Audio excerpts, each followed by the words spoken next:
কোনজনী ভনীয়েকে নিজৰ ককায়েকক ফাঁচি দিবলৈ অনুৰোধ কৰিব আৰু কোনজনী মাকে নিজৰ সন্তানক ফাঁচি দিবলৈ অনুৰোধ কৰিব ভাবি চাওকচোন কেনেকুৱা নৃশংস হত্যাকাণ্ড হ'ব লাগিব নিজৰ ভনীয়েকে আৰু নিজৰ মাকে যেতিয়া ফাঁচি দিবলৈ চৰকাৰক অনুৰোধ কৰিব ফাঁচি দিব লাগে বুলি ক'ব কেনেকুৱা হত্যাকাণ্ড হ'ব লাগিব কলিকতাত হৈ যোৱা সেই ডাক্তৰণীগৰাকীক এনেকুৱাকৈ নৃশংসভাৱে হত্যা কৰিলে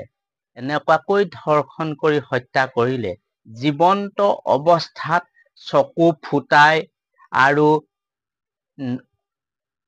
এনেকুৱাকে মানে নৃশংসভাৱে অত্যাচাৰ কৰি নৃশংসভাৱে অত্যাচাৰ কৰি হত্যা কৰিলে এনেকুৱাকেই নৃশংসভাৱে হত্যা কৰিলে গোটেই দেশজুৰি প্ৰতিবাদৰ জোৱাৰ উঠিছে আৰু এনেকুৱাকেই মানে সিদ্ধান্ত ল'ব লাগে যাতে খুব সোনকালেই ফাঁচীৰ তাৰিখ ঘোষণা কৰিব লাগে এতিয়া মূল অভিযুক্ত সঞ্জয় ৰয় নিজৰ মাতৃ আৰু নিজৰ ভগ্নীয়েই ফাঁচি দিব লাগে বুলি ঘোষণা কৰিছে এনেকুৱাকেই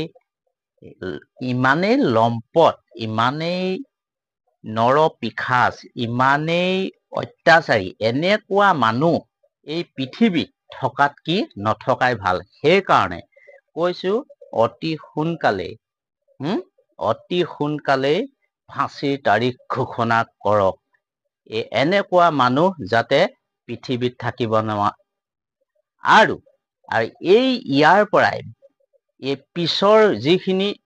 আমাৰ প্ৰজন্ম আছে এটা শিক্ষা লওক বুলি মই ভাবো এনেকুৱা আৰু হত্যাকাণ্ড যাতে পুনৰাবৃত্তি নহয় আমাৰ এই ভাৰতবৰ্ষত আমাৰ এই অসমত